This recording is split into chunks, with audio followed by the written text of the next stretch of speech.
नमस्कार दोस्तों, मैं गौरव स्वागत करता हूं आप सबका आपके अपने परिवार स्वाध्याय सीरी में। आशा करता हूं कि आप लोग बहुत अच्छे होंगे। और आज थोड़ी देर कुछ आवाज़ आएगी बाहर से, उसके लिए सॉरी, पहले ही सॉरी बोल रहा हूं मैं, ठीक है। क्योंकि थोड़ा सा मुझे कहीं जाना है तो इसलिए मुझे क्लास तो अभी बनानी पड़ेगी, थोड़ा प्रॉब्लम है, तो इसलिए थोड़ा कोऑपरेट करिए आप लोग। तो हमारा जो टॉपिक चला हुआ है वो चला हुआ है वर्णमाला। क्या चला हुआ है? हमारा टॉपिक चला हुआ है वर्णमाला। और वर्णमाला में हमने वर्ण को देखा, लिपि को देखा, और अब हमने जो स्वर हमारे जो चले हुए हैं, वर्ण को हमने दो भागों में बांटा था, एक स्वर और एक व्यंजन। क्या? एक स्वर और एक व्यंजन। अब तक हम स्वर को पढ़ चुके हैं, लगभग आधे से ज़्यादा हमने स्वर को कंप्लीट कर लिया है। आज हमारा टॉपिक है, उससे आगे शुरू करते हैं जहाँ तक हम पहुँच चुके थे। हम पढ़ने वाले हैं उच्चारण में लगने वाले समय के आधार पर। क्या? उच्चारण में लगने वाले समय के आधार पर या मात्रा काल के आधार पर। क्या? उच्चारण में लगने वाले समय के आधार पर, उच्चारण में लगने वाले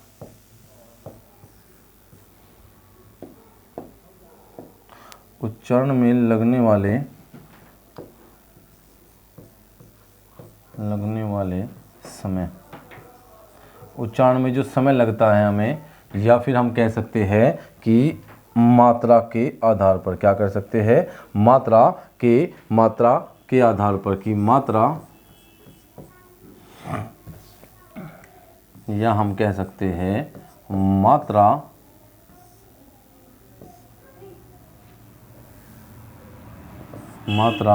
काल के आधार पर। काल के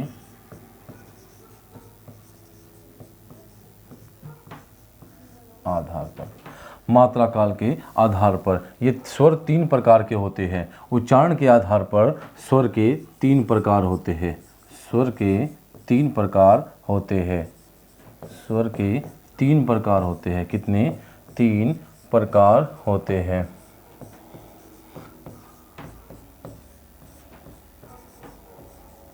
ठीक है। अब थोड़ा सा मैं आप लोगों को बता देता हूँ कि अब से आपको जो क्लास मिलेगी वो टाइम टू टाइम मिलेगी। बायोलॉजी की 8 बजे, सुबह 8 बजे, हिंदी की सुबह 9 बजे ये थ्योरी क्लास होगी, और शाम को 7 और 8 बजे क्वेश्चन की क्लास। क्या? क्वेश्चन की क्विज लगाएंगे, ताकि आप लोगों का रिवीजन साथ साथ होता रहे। तो स्वर के तीन प्रकार होते हैं। स्वर के तीन प्रकार होते हैं। कौन कौन से? ह्रस्व स्वर। क्या? ह्रस्व स्वर। नंबर 2 पर क्या होगा आपका? नंबर 2 पर आपका होगा ह्रस्व स्वर। नंबर 2 पर होगा आपका प्लुत स्वर। और नंबर 3 पर होगा आपका क्या? दीर्घ स्वर। 2 पर कर लेते हैं दीर्घ स्वर, क्योंकि जो प्लुत स्वर होता है उसका अधिकतर प्रयोग संस्कृत में किया जाता है। दीर्घ स्वर। और नंबर 3 पर आपका क्या होगा? प्लुत स्वर। क्या होगा? प्लुत स्वर। ठीक है। उच्चारण में लगने वाले समय के आधार पर, या हम कह सकते हैं मात्रा काल के आधार पर, स्वर के तीन प्रकार होते हैं, जिसमें नंबर 1 पर है आपका ह्रस्व स्वर, नंबर 2 पर है आपका दीर्घ स्वर, और नंबर 3 पर है आपका प्लुत स्वर। क्या? प्लुत स्वर।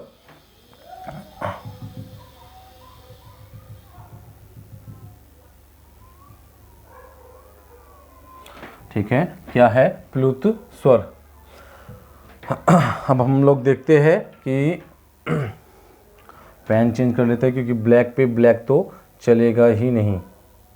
ठीक है, वाइट ले लेते हैं ब्लैक पे। ठीक है। तो अब हम लोग शायद कुछ ज़्यादा चमक आ गई है। चलो देखते हैं, पढ़ाई करते हैं। तो ह्रस्व स्वर किसे कहते हैं? हम लोग देखते हैं ह्रस्व स्वर। क्या? ह्रस्व स्वर। ह्रस्व स्वर। ह्रस्व स्वर को किसे कहते हैं? ह्रस्व स्वर के उच्चारण में बहुत कम समय लगता है, या हम कह सकते हैं एक मात्रा के बराबर समय लगता है। ह्रस्व स्वर के उच्चारण में बहुत कम समय लगता है, या हम कह सकते हैं कि एक मात्रा के बराबर समय लगता है, और इन्हें लघु स्वर भी कहा जाता है। इसका अन्य नाम की अगर हम बात करते हैं, ह्रस्व स्वर या लघु स्वर।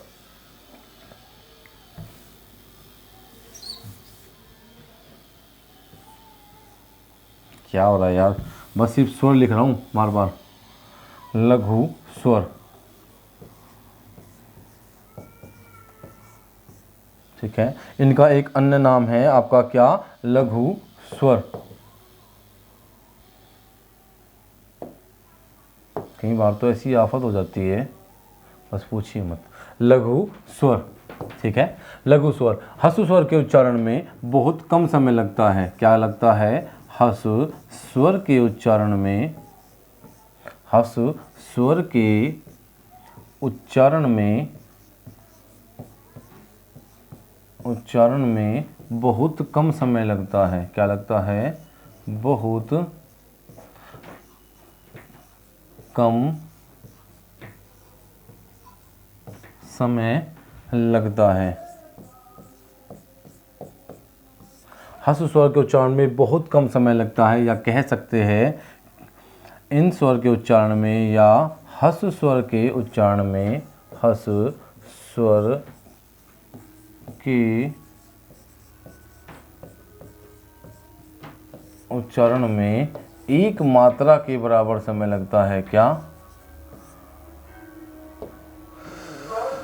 पता नहीं क्या प्रॉब्लम हो रही है, कुछ तो ये चलेगा, आज आवाज़ आएगी और कुछ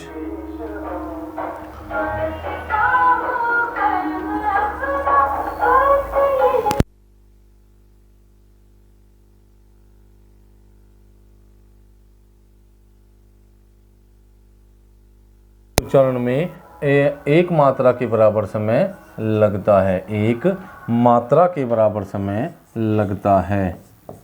एक मात्रा के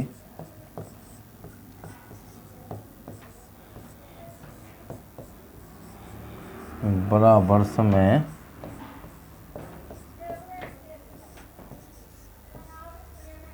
लगता है। क्या? एक मात्रा के बराबर समय लगता है।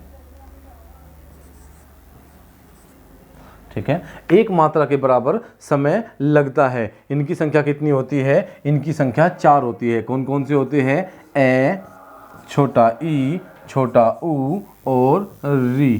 क्या? ए, छोटा ई, छोटा ऊ और री। अब एक मात्रा के बराबर समय मैंने क्यों कहा है?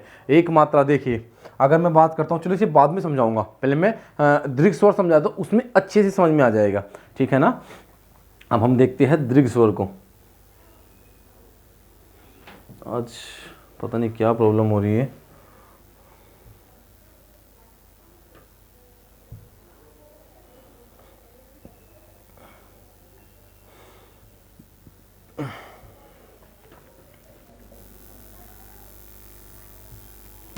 ह्रस्व स्वर के उच्चारण में बहुत कम समय लगता है, या हम कह सकते हैं कि एक मात्रा के बराबर समय लगता है। अब हम बात करते हैं दीर्घ स्वर की। क्या? दीर्घ स्वर की। आई होप कि आपको दिखाई दे रहा होगा दीर्घ स्वर। दीर्घ स्वर। अब दीर्घ स्वर जो होते हैं, इनमें ह्रस्व स्वर से 2 गुना समय लगता है। अगर इनकी बात करता हूं, इन्हें लघु गुरु स्वर भी कहा जाता है। क्या कहा जाता है? यार क्या हो रहा है, क्या आफत हो रही है, समझ में नहीं आ रहा कि पेन लिख क्यों नहीं रहा है।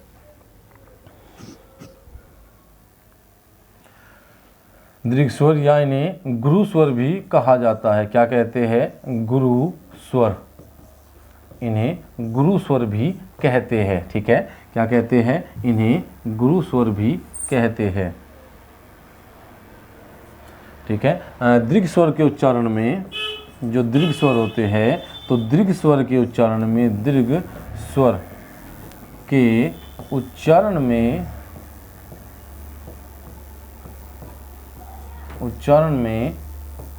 ह्रस्व स्वर से, किससे?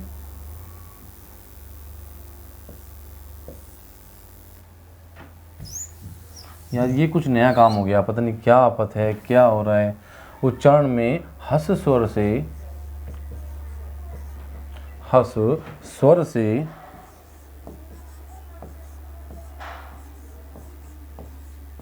2 गुना समय लगता है। कितना? 2 गुना समय लगता है। ठीक है भाई, दीर्घ स्वर से दीर्घ स्वर में ह्रस्व स्वर से 2 गुना समय लगता है। कितना? 2 गुना समय लगता है। ऐसा क्यों है? ऐसा होने का कोई तो रीज़न होगा। बिल्कुल, ऐसा होने का कोई तो ऐसा रीज़न होगा, जो ये कारण है क्योंकि ये दीर्घ स्वर के योग से ही, ह्रस्व स्वर के योग से ही बने होते हैं। ठीक है, कौन कौन से होते हैं? आ, आ बड़ा ई बड़ा ऊ ए ऐ। ठीक है, आ बड़ा ई बड़ा ऊ ए ऐ ओ और औ, ओ और औ। ठीक है, देखिए इनकी जो संख्या होती है 1 2 3 4 5 6 7 होती है। कितने? ये 7 होते हैं। कितने होते हैं? 7 होते हैं। आ बड़ा ई ऊ ए ऐ ओ और औ। अब ऐसा क्यों है कि इनके उच्चारण में हस्व स्वर से 2 गुना समय लगता है? भाई 2 गुना समय लगने का कारण है क्या? देखिए, अब जो हस्व स्वर थे, अगर मैं हस्व स्वर की बात करता हूं, क्या हस्व स्वर की मैं बात करता हूं, हस्व स्वर थे ए ई ऊ और री। जबकि दीर्घ स्वर क्या है? दीर्घ स्वर, अगर हस्व स्वर की बात करता हूं तो हस्व स्वर आपने देख ली कि हस्व स्वर क्या है। ठीक है, अब हम दीर्घ स्वर की अगर बात करते हैं कि दीर्घ स्वर क्या है, तो ठीक है, अगर हम दीर्घ स्वर की बात करते हैं, देखिए ये है आपके हस्व स्वर। क्या? हस्व स्वर। हस्व स्वर ए ई ऊ और री। और अगर दीर्घ की बात करता हूं, मैंने कहा है इनके उच्चारण में हस्व स्वर से 2 गुना समय लगता है। कितना? 2 गुना समय लगता है। ए ऐ ओ और औ। ठीक है, क्या? ए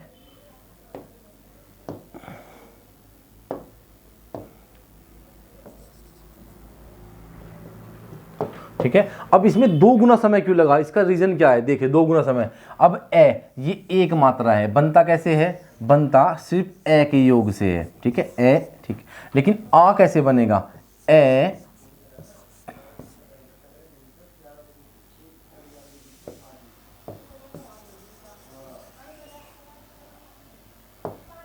ये है ए प्लस ए, क्या बनेगा? आ बनेगा। तो एक मात्रा ये और एक मात्रा ये, तो 2 मात्रा के बराबर समय हुआ। ठीक है, इसी प्रकार अगर ई की बात करता हूं तो ई प्लस ई से बनेगा, तो क्या होगा? ई बन जाएगा। तो एक मात्रा इसकी और एक मात्रा इसकी, तो कितना? 2 गुना समय लगता है। अगर ऊ की बात करता हूं तो ऊ बनेगा ऊ प्लस ऊ से, तो क्या बनेगा? ऊ बनेगा। ठीक है ना, एक मात्रा इस वाले ऊ की और एक मात्रा इस वाले ऊ की, तो एक मात्रा और एक मात्रा 2 मात्रा का समय लगता है इसके उच्चारण में। अगर बात करते हैं ए की बात करते हैं तो ए बनेगा ए प्लस ई से। ए प्लस ई से क्या बनेगा? ए बनेगा। ए प्लस ई से क्या बनेगा? ए बनेगा। तो एक मात्रा इसकी और एक मात्रा इसकी, तो कितने हुई? 2 मात्रा का समय लगता है। इसी प्रकार अगर ओ की बात करता हूं तो ए प्लस ऊ से बनेगा। कब से? ए प्लस ऊ से बनेगा।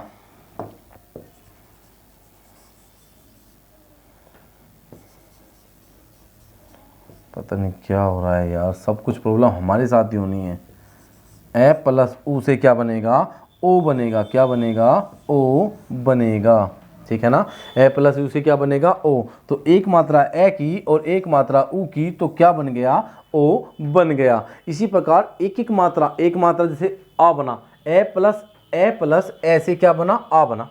ए प्लस ए से, तो एक मात्रा ए की और एक मात्रा ए की, तो कितनी मात्रा हो गई? 2 मात्रा। तो कितनी मात्रा के बराबर समय लगा? 2 मात्रा के बराबर समय लगता है। कितनी मात्रा के? 2 मात्रा के बराबर समय लग गया ना भाई। एक मात्रा इसकी, एक मात्रा ऐसे ई और ई के योग से ई बना, तो एक मात्रा छोटे इसी की और एक मात्रा इसकी, तो प्लुत स्वर के उच्चारण में 2 मात्रा के बराबर समय लगता है। ठीक है, हस्व स्वर से 2 गुना समय लगता है। आई होप, मैं आशा करूंगा कि आप लोगों को समझ में तो आया ही होगा, और अगर आप लोग कोशिश करोगे तो समझ में आ जाएगा कि ये भी नहीं है कि समझ में नहीं आएगा। ठीक है, समझ में आ ही जाएगा कोशिश करोगे तो। ठीक है, अगर बात करते हैं प्लुत स्वर की, क्या प्लुत, समझ में नहीं आ रहा कि आज प्रॉब्लम हो क्या रही है।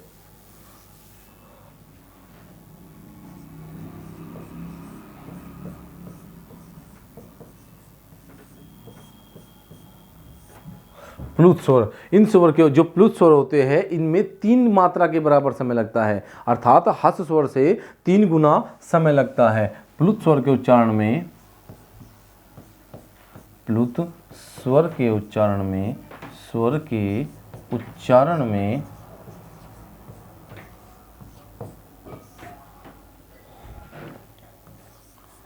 प्लुत स्वर के उच्चारण में 3 मात्रा के बराबर समय लगता है। कितनी? 3 मात्रा के बराबर, 3 मात्रा के बराबर समय लगता है।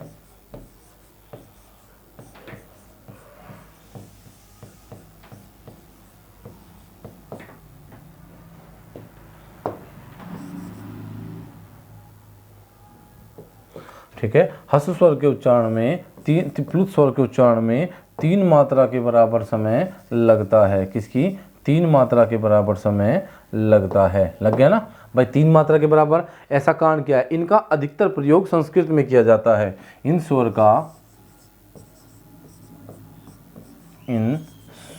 का अधिकतर प्रयोग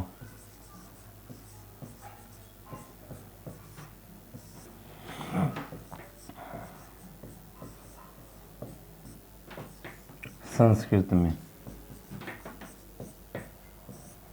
अधिकतर प्रयोग संस्कृत में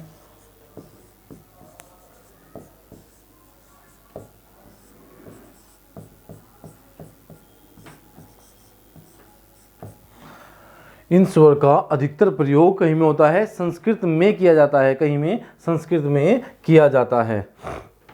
ठीक है ना। इन स्वर का अगर अधिकतर प्रयोग की बात करते हैं तो इन स्वर का अधिकतर प्रयोग कहीं में किया जाता है संस्कृत में। जैसे संस्कृत में अगर राम की बात करते हैं, जैसे संस्कृत में जब रामायण लिखी गई है, रामायण में जब संवाद होते हैं या फिर हम कह सकते हैं कि नाटक में इनका प्रयोग किया जाता है। कब? नाटक में इन स्वर का प्रयोग किया जाता है, कहीं में नाटक में। देखिए नाटक में इन स्वर, जैसे जब श्री राम अयोध्या गए थे, श्री राम जब वनवास के लिए गए थे तो जो आपके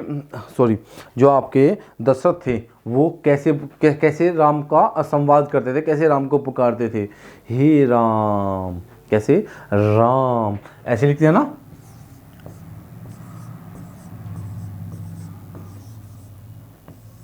ठीक है ना, राम, ऐसे करते थे संवाद। राम, जब राम ने मारीच को तीर मारा तो उसने लक्ष्मण को पुकारा, कैसे? लक्ष्मण। ठीक है ना। तो इसमें कैसे होता है? ऐसे एस एस एस सी की तरह लगा दिया जाता है, एक संवाद के रूप में इसका प्रयोग किया जाता है। अधिकतर इसका प्रयोग संस्कृत में ही किया जाता है। याद रखना है बस कि प्लुत स्वर के उच्चारण में हस स्वर से 3 गुना समय लगता है। कितना? 3 गुना समय लगता है। इनके उच्चारण में 3 गुना समय लगता है। ठीक है।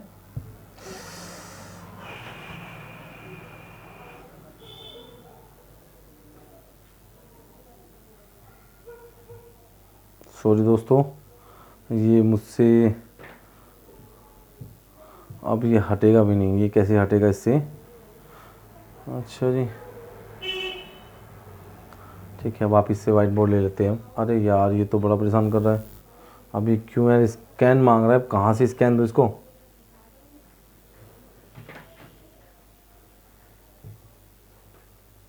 अब ठीक है।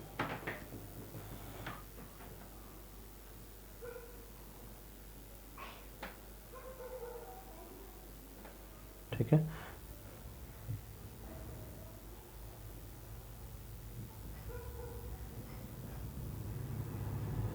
ठीक है। तो सॉरी उसके लिए, अभी जो हुआ था। अब ये टेक्निकल होता है थोड़ा सा, तो इतना मैं भी एक्सपर्ट नहीं हूँ इसमें कि भाई मैं भी बहुत ज़्यादा एक्सपर्ट हूँ और मैं भी बहुत अच्छे से कर लूँगा। तो थोड़ा सा आप लोग इसमें मैनेज कर सकते हो। आई होप कि आपको अच्छा दिखाई देगा। मैं ब्लैक पेन का ही यूज़ करना चाहूँगा।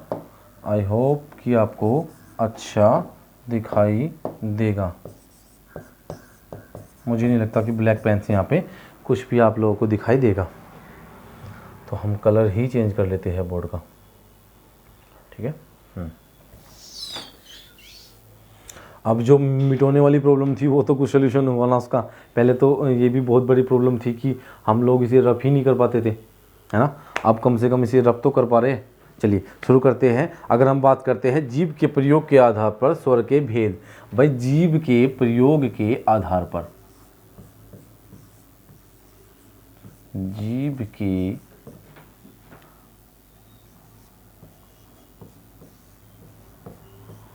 प्रयोग के आधार पर, जीभ के प्रयोग के आधार पर स्वर के भेद।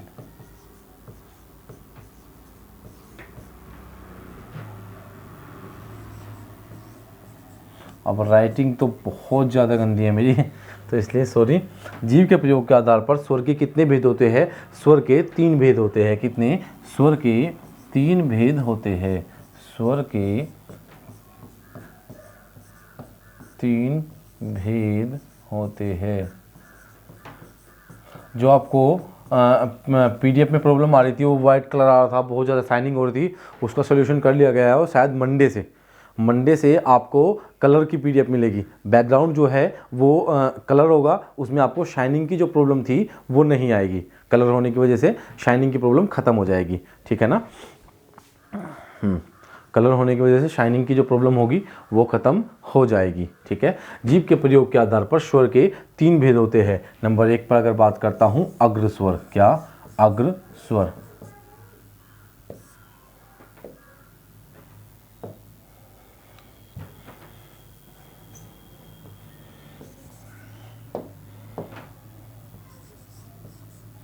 पता नहीं क्या हो रहा है। अग्र स्वर।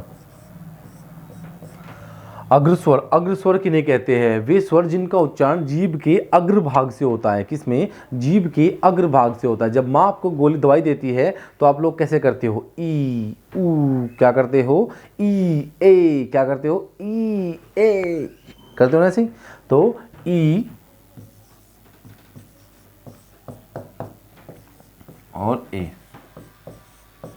ई और ए। अग्र स्वर का जब प्रयोग करते हैं तो जीभ के प्रयोग के आधार पर स्वर के प्रयोग के आधार पर स्वर के भेद पढ़ रहे हैं हम। स्वर के कितने भेद होते हैं? 3। पहले बात करते हैं अग्र स्वर की। अग्र स्वर वे होते हैं जिनका उच्चारण जब हम करते हैं तो इनका उच्चारण करते समय जीभ का अग्रभाग, ये यहाँ से उच्चारण होता है। जैसे ई ए क्या करते हैं यार, दवाई दी थी माँ ने, ई ए कड़वी थी बहुत ज़्यादा, है ना। तो ई और ए अगर हम बात करते हैं अग्र स्वर। और अगर बात करते हैं मध्य स्वर की, मध्य स्वर। मध्य स्वर आपका होता है कौन सा? आ। कौन सा? सॉरी ए। कौन सा? ए। कौन सा होता है? ए। एकमात्र ऐसा स्वर जो जीभ के मध्य भाग से बोला जाता है। कौन सा होता है? ए। कौन सा? ए, ठीक है। तो जिस स्वर के उच्चारण में जीभ के मध्य भाग पे असर होता है, बस एकमात्र स्वर जो मध्य भाग से बोला जाता है, मध्य भाग पे जिसका बोलने से असर होता है, क्या होता है? ए। कौन सा? ए, ठीक है। क्या होता है? ए। क्या होता है? ए। अगर हम बात करते हैं नंबर 3 पर पश्च स्वर की। क्या? पश्च स्वर की। क्या हम बात करते हैं? पश्च स्वर। तो अब कौन कौन से स्वर बच गए आप लोग देख सकते हो। हमारा क्या बच गया? आ बच गया। क्या? आ, ठीक है। हमारा ऊ भी बच गया। क्या? ऊ और ऊ भी बच गया, ठीक है। आ बचा, ऊ बचा, और कुछ देखिए और क्या बचा है? ओ और औ बचा। क्या? ओ और औ बचा। और एक और लिख लीजिए इसमें, जो आगत ध्वनियाँ होती है। क्या? हिंदी से बाहर से आई हुई आगत ध्वनियाँ होती है, वो भी इसके अंतर्गत आते हैं। तो 1 2 3 4 5 और ये कितने होते हैं? 6। मध्य स्वर 1 होता है और अग्र स्वर 4 होते हैं। कितने? अगर बात करता हूँ अग्र स्वर की, तो अग्र स्वर की संख्या 4 होती है। कितनी? 4 होती है। और मध्य स्वर की संख्या आपकी 1 होती है। और पश्च स्वर की संख्या आपकी कितनी होती है? पश्च स्वर की संख्या आपकी कितनी होती है? 2 2 4 5 और 1 6। कितनी होती है? 6 होती है पश्च स्वर की, ठीक है ना। तो ये आपको समझ में आया होगा कि जीभ के कौन कौन से भाग से कौन सा स्वर का प्रयोग किया जाता है, ठीक है।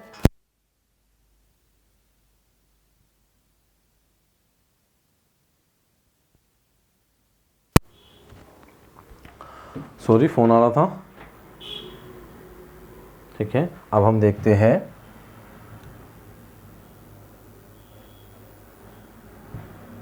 ठीक है, अब हम देखते हैं आपका क्या, मुख द्वार के आधार पर स्वर के भेद। क्या, मुख द्वार के आधार पर, मुख के खुलने या बंद होने कह सकते हैं। मुख के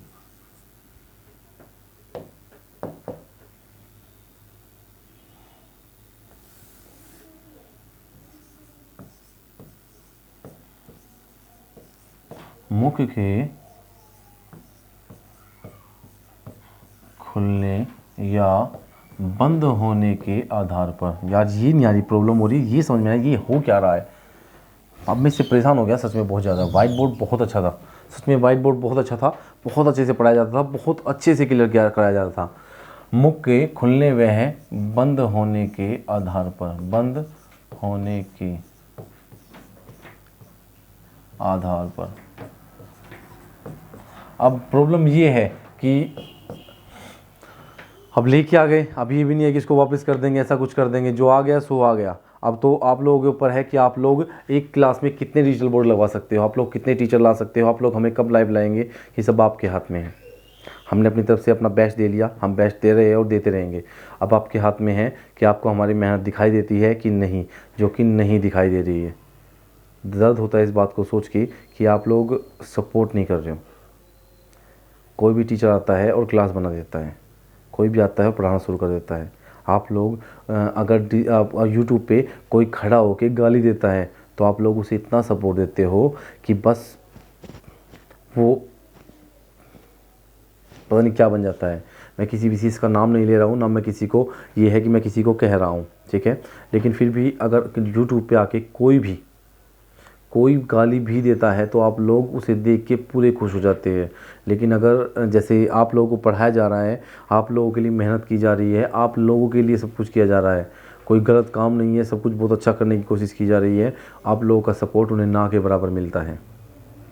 हमारे देश की विडंबना है ये, हमारे देश की विडंबना है ये कि जब आदमी अच्छे काम करता है, कोई अच्छा चलना चाहता है, सही रास्ते पे जाना चाहता है, तो उसे नहीं चलने दिया जाता, उसे सपोर्ट नहीं किया जाता। लेकिन जैसे ही कोई आपको गलत लगेगा तो उसको लोग पूरा सपोर्ट करते हैं।